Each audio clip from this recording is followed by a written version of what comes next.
Bismillahirrahmanirrahim. Assalamualaikum warahmatullahi wabarakatuh. Alhamdulillahirabbil alamin wa bihi nasta'inu ala umuri dunya waddin. Wassalatu wassalamu ala sayyidina Muhammad wa ala alihi wa sahbihi ajma'in, amma ba'du.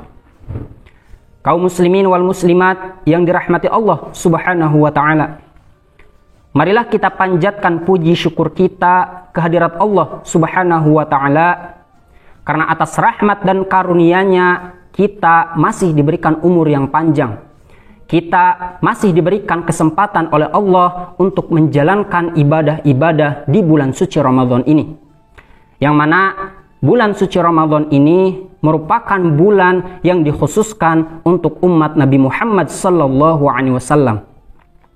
Oleh karena itu, berbahagialah kita yang telah ditakdirkan oleh Allah Subhanahu wa ta'ala untuk menjadi umat dan pengikutnya Nabi Muhammad sallallahu alaihi wasallam. Dan bulan suci Ramadan ini merupakan bulan yang dikhususkan untuk Al-Quran. Inilah bulan di mana Al-Quranul Karim diturunkan sebagai petunjuk bagi manusia. Oleh karena itu, marilah kita maksimalkan kuantitas dan kualitas ibadah kita di bulan Ramadan ini, terutama melalui ibadah membaca Al-Quran. Karena keutamaan bulan Ramadan ini bisa lebih sempurna apabila dihiasi dengan membaca Al-Quran, yang juga merupakan ibadah yang utama yang di dalamnya banyak sekali keutamaan. Kaum muslimin wal muslimat dimanapun Anda berada, Allah Subhanahu wa ta'ala berfirman dalam Al-Quran surat Fatir ayat 32. Asta'idzu billah, bismillahirrahmanirrahim. Thumma awrathnal kitaba alladhina astafaina min ibadina. Faminhum zalimun li nafsihi wa minhum muqtasid wa minhum sabiqun bil khairati bi idznillah. Dzalika huwal fadlul kabir. Shadaqallahul azim.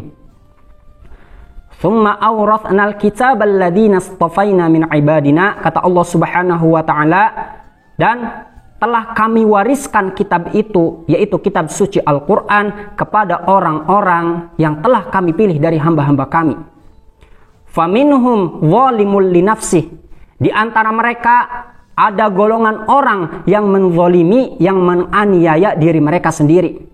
Wa minhum muqtasid, dan di antara mereka juga ada golongan orang pertengahan. Wa minhum sabiqum bil khairati bi idznillah, dan di antara mereka juga ada yang lebih dahulu berbuat kebaikan atas izin Allah Subhanahu wa taala. Dzalika huwal fadlul kabir, dan yang demikian itu merupakan karunia yang amat besar.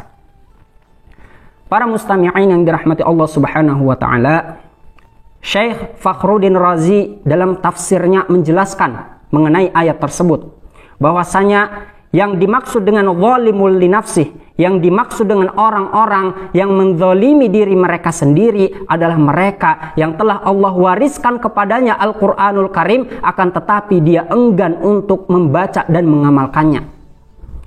Dan kemudian yang dimaksud dengan muqtasid, golongan orang pertengahan, adalah mereka yang terkadang membaca Al-Quran dan terkadang juga tidak.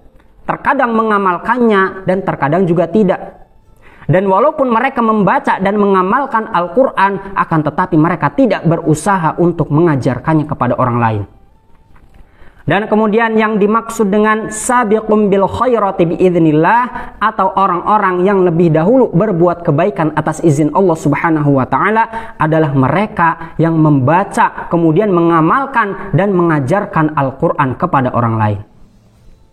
Kaum muslimin wal muslimat dimanapun Anda berada, dan Rasulullah sallallahu alaihi wasallam bersabda dalam sebuah hadisnya, taraktu fikum amrayni lan tadhillu ma tamassaktum bihima kitaballah wa sunnata nabiyyi. Yang artinya, taraktu fikum amrayni, kata Rasulullah sallallahu alaihi wasallam, aku telah meninggalkan kepada kalian semua dua perkara, lan tadhillu ma tamassaktum bihima, dan kalian tidak akan pernah tersesat selama kalian berpegang teguh kepada dua perkara ini.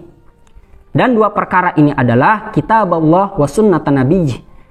Dua perkara ini adalah kitabullah, Al-Quranul Karim, dan sunnah Rasulullah sallallahu alaihi wasallam. Dan dalam hadis yang lainnya Rasulullah sallallahu alaihi wasallam juga bersabda, afdalu ibadati ummati tilawatul Qur'an. Ibadah umatku yang paling utama, yang paling baik adalah tilawatul Quran, adalah membaca Al-Quran. Oleh karena itu, marilah kita isi bulan suci Ramadan ini dengan memperbanyak membaca Al-Quranul Karim. Dan kemudian Syekh Fakhruddin Razi dalam tafsirnya juga menjelaskan bahwasanya Allah Subhanahu wa Ta'ala memberikan mukjizat kepada para nabi itu sesuai dengan zamannya.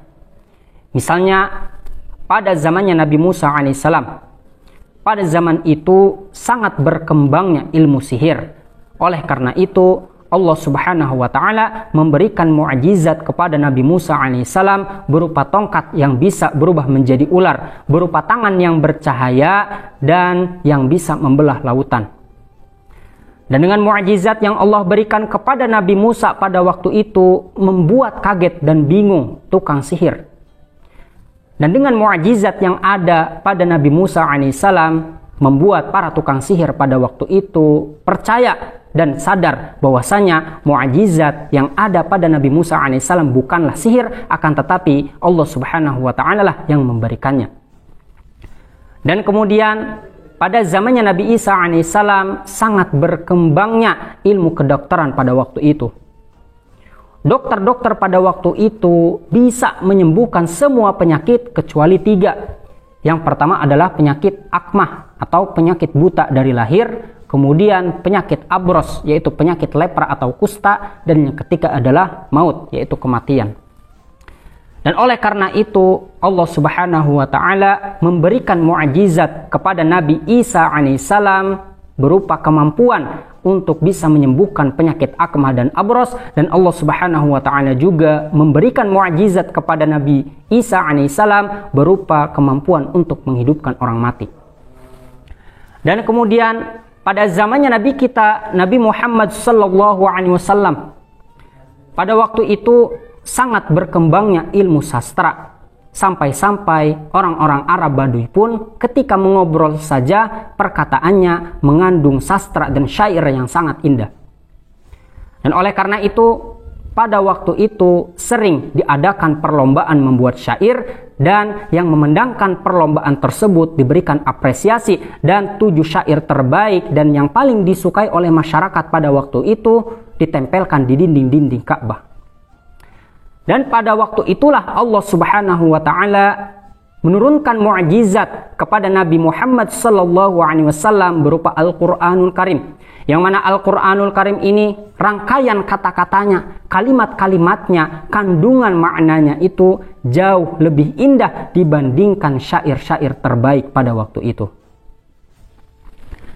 Dan kemudian Allah Subhanahu wa Ta'ala berfirman di dalam Al-Quran surat Al-Baqarah ayat 185. Asta'idzu billah, bismillahirrahmanirrahim. Syahrul Ramadhan alladzi unzila fihi al-Qur'an hudal lin-nasi wa bayyinatin minal huda wal furqan. Syahrul Ramadhan alladzi unzila fihi al-Qur'an. Bulan Ramadan ini merupakan bulan yang di dalamnya diturunkannya Al-Qur'an.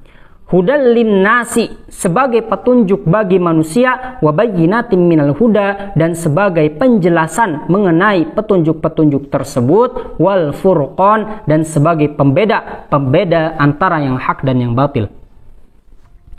Allah Subhanahu wa Ta'ala menyanjung bulan suci Ramadan ini di antara bulan-bulan yang lainnya dengan cara memilihnya sebagai bulan yang di dalamnya diturunkannya Al-Quran. Dan bulan suci Ramadan ini merupakan bulan yang dikhususkan juga untuk Al-Quran. Kaum muslimin wal muslimat dimanapun Anda berada, Allah Subhanahu wa Ta'ala menurunkan Al-Quranul Karim secara sekaligus pada Baitul Izzah atau langit dunia pada bulan suci Ramadan pada malam Lailatul Qadar, sebagaimana firman Allah Subhanahu wa Ta'ala dalam Quran surat Al-Qadar ayat 1, Asta'idzu billah, bismillahirrahmanirrahim, inna anzalnahu fi Lailatul Qadar, yang artinya sesungguhnya kami telah menurunkan Al-Quran pada malam Lailatul Qadar. Dan dalam ayat yang lainnya Allah Subhanahu wa Ta'ala juga berfirman dalam Al-Quran surat Ad-Dukhan ayat 3, Asta'idzu billah, bismillahirrahmanirrahim, inna anzalnahu fi lailatin mubarakah. Dan sesungguhnya kami telah menurunkan Al-Quranul Karim pada malam yang diberkahi. Dan kemudian setelah itu Allah Subhanahu wa Ta'ala menurunkan Al-Quranul Karim secara bertahap kepada Rasulullah Sallallahu Alaihi Wasallam sesuai dengan kejadian-kejadiannya. Baik para kaum muslimin wal muslimat yang dirahmati Allah Subhanahu wa Ta'ala, mungkin itu saja yang bisa saya sampaikan. Kurang lebihnya mohon maaf. Wabillahi taufiq wal hidayah waridha wal inayah. Tsumma assalamu alaikum warahmatullahi wabarakatuh.